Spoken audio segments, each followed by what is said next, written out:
Je suis Christian Ménard. Pour les cibistes, croix 33. Bon, sauf qu'il y a belle lurette que qu'on ne m'entend plus en fréquence. Mais désormais, gilet jaune un jour, gilet jaune toujours. Bon, en ce qui me concerne, pas depuis le début en ce qui me concerne. Quand les gilets jaunes se sont mis à occuper les ronds-points, je me suis d'abord demandé qui étaient ces gens qui ne voulaient pas payer leurs taxes. Et ce que je disais au début n'était pas très gentil. Il y a malheureusement des personnes qui pourraient en témoigner. Bon, j'ai cependant été discuter avec ces gens très vite, sur un rond-point. Finalement, j'y ai trouvé des amis. Et maintenant, je suis moi-même, désormais et définitivement, un gilet jaune. Alors, être gilet jaune, c'est être libre, surtout libre de penser, et notamment de penser par soi-même. J'ai notamment trouvé dans les ronds-points des gens de toutes origines, chacun avec ses problèmes de pauvres ou de moins pauvres, et pas seulement, il y a longtemps que tout le monde a des problèmes.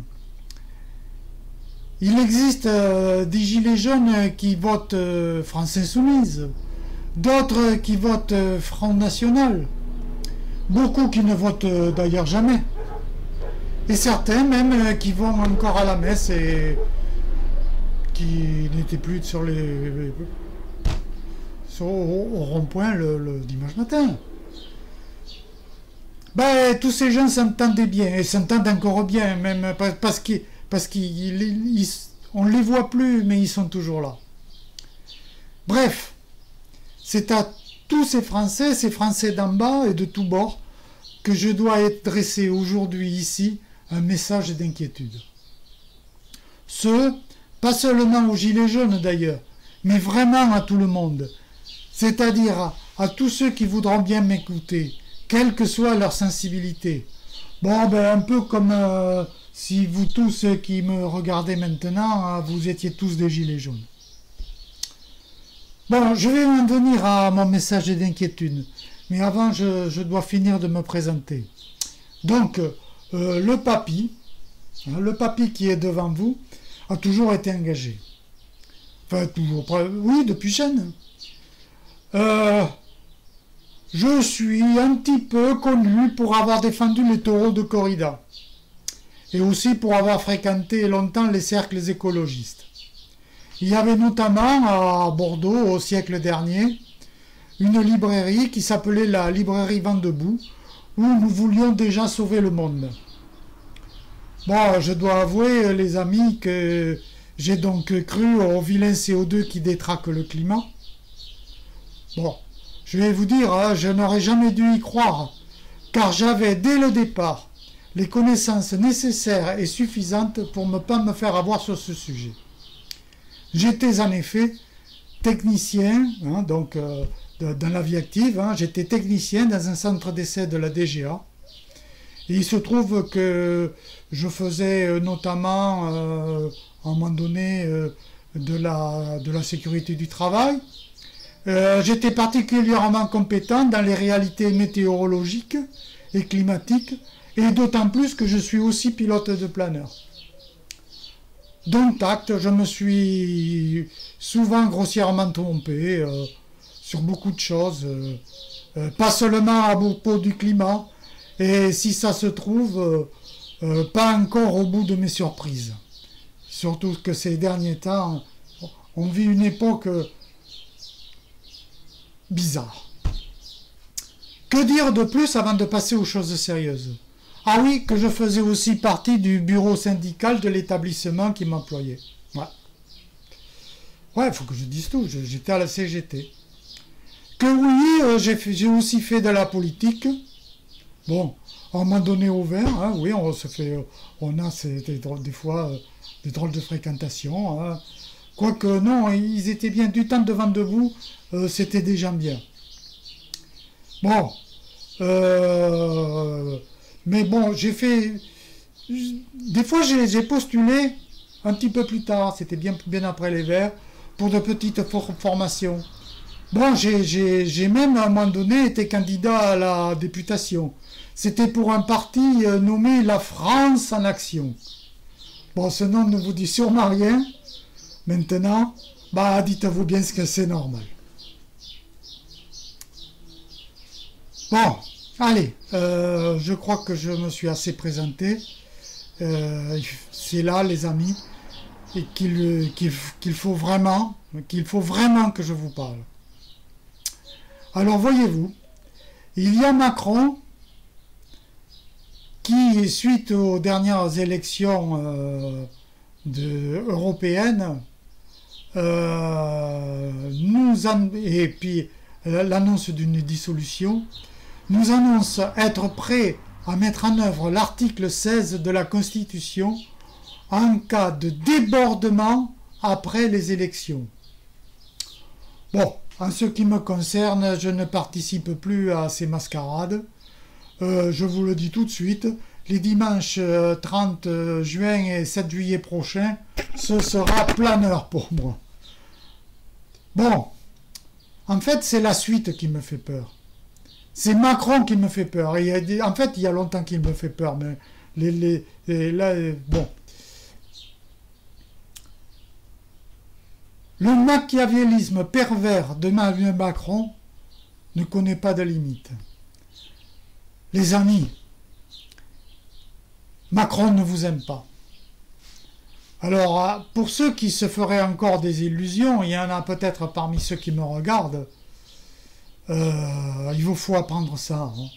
Hein. Macron ne vous aime pas. Et il faut s'attendre à tout avec ce bonhomme. De plus, Macron ne sera pas tout seul, bien sûr. Il y a trop de gens pour le servir dans ses basses œuvres, à commencer par sa police. Et là, ce ne sont pas les gilets jaunes qui me démentiront, ce ne sont pas ceux qui se sont fait éborgner qui me démentiront. Avec la police, en plus, il y aura tous les médias. Nous savons que les médias nous mentent. Il y aura la haute fonction publique. Il y aura la magistrature, qui est gentille avec les voleurs, mais pas avec les gilets jaunes. Et je m'arrête là en ce qui concerne la partie visible des ennemis du peuple français. Car il y a aussi une partie invisible.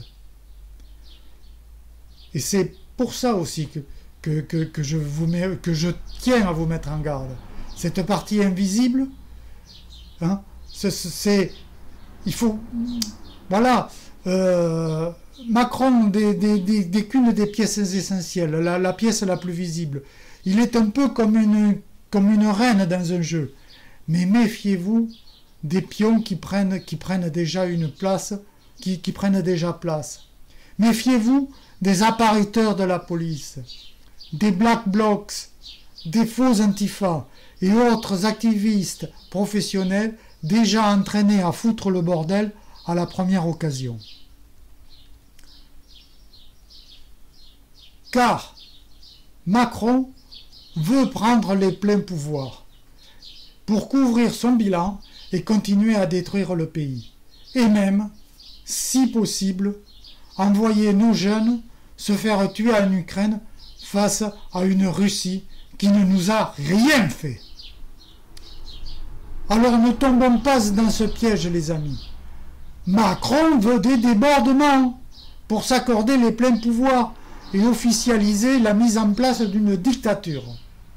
Macron voudrait une guerre civile. Il voudrait que les Français se foutent sur la gueule. Il ne faut pas lui accorder ça. À tous ceux qui ne croient pas cela possible, regardez ailleurs. Voyez à d'autres endroits du globe toutes ces révolutions de couleurs qui ne sont que des manipulations en réalité. Tenez, que se passe-t-il déjà en Nouvelle-Calédonie? La Nouvelle-Calédonie, c'est la France. J'ai entendu dire qu'il se passait là-bas des choses très graves, avec plein de dégâts matériels, qu'il y avait déjà des morts. Mais silence là-dessus, personne ne vous en parle. Nous ne devons pas savoir. Alors là, les amis, c'est là que je vous appelle. Non pas vraiment au calme, mais surtout à ne pas vous tromper d'ennemi. Il y a des chances pour qu'une majorité de Français élise bientôt, donc à la fin du mois, au début du mois prochain, une majorité de députés RN. Et alors, si les Français votent RN, c'est leur droit. Hein. Il faut pas s'offusquer de ça. De toute façon, nous avons bien Macron qui est bien pire. Nous avons Macron et c'est bien pire. Alors là, je sais que les activistes qui voudraient foutre le bordel vont essayer de vous manipuler. Et c'est là que je vous dis, les amis, restez calmes, ne sortez pas. Si personne ne sort, il ne se passera rien, les amis. Que M. Bardella soit le futur prochain Premier ministre, ce n'est pas bien grave. Il fera sa Mélanie et ça s'arrêtera là, c'est tout. Bon, tout le monde n'est pas d'accord sur ce genre de politique fiction. Vous pouvez avoir un autre envie, mais bon, je m'en fous. Par contre, ce que je ne me fous pas, c'est le fait que ça pourrait tourner mal, parce que ça partirait en quenouille, hein, et que Macron en profite. Donc les amis, et notamment les amis de gauche, j'ai des amis de gauche, rappelez-vous, dans ma présentation, je vous ai dit, j'ai été à la CGT, j'ai fait du secrétariat à CGT. Donc, les amis de gauche, surtout, restez tranquilles. Si on vous invite à contester le résultat des élections, surtout n'y allez pas. Tout ce qui pourrait être initié par là pourrait nous exploser à la gueule. Il y a bien des problèmes en France, mais ce n'est pas parce que le feu prend quelque part qu'il faudrait y ajouter de l'huile. Ce serait alors le plus sûr moyen de nous brûler. Il ne faut pas jouer à ça. Cependant, si cela arrivait tout de même et que Macron en profitait pour activer l'article 16, alors là, oui.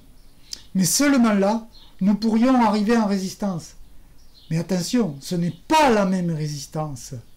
Ce serait une résistance passive, en refusant la violence, dans un esprit d'entraide constructive. Un peu comme ça se fait aux gilets jaunes, et sans aucune autre couleur que celle du jaune, ou celle associée du drapeau national, un peu comme dans les ronds-points en 2018 et 2019.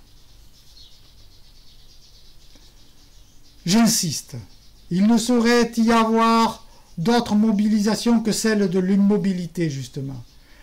Il suffit juste de ne plus obéir.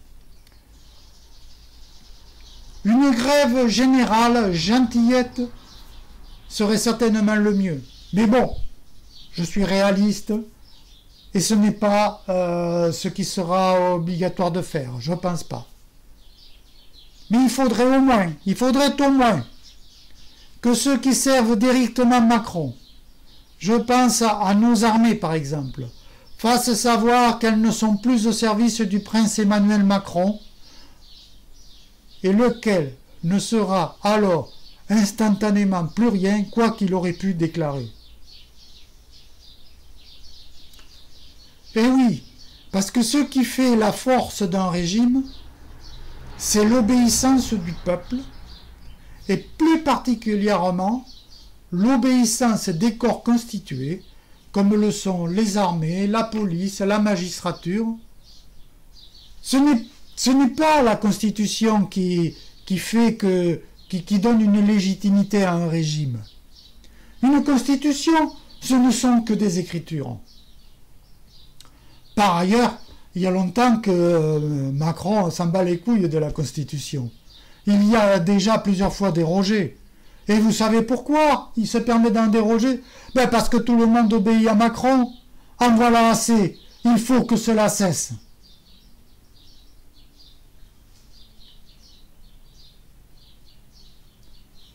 Maintenant, les amis, je vous conseille donc très fortement, d'abord, de rester calme quoi qu'il arrive, et notamment de ne pas vous prêter au jeu de nous opposer les uns contre les autres, pendant et juste après les élections.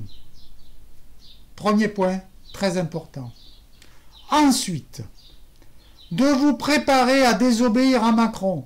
Mais qui dit désobéir, dit pas bordel. C'est désobéir, c'est quelque chose de parfaitement calme, c'est quelque chose de parfaitement non-violent. Donc de désobéir à Macron dès lors qu'il se sera octroyé les pleins pouvoirs. Ce, dans des formes qui seront à définir, mais qui seront forcément nécessairement solidaires, calmes et non-violentes. Au revoir les amis, qu'on se le dise et répète partout.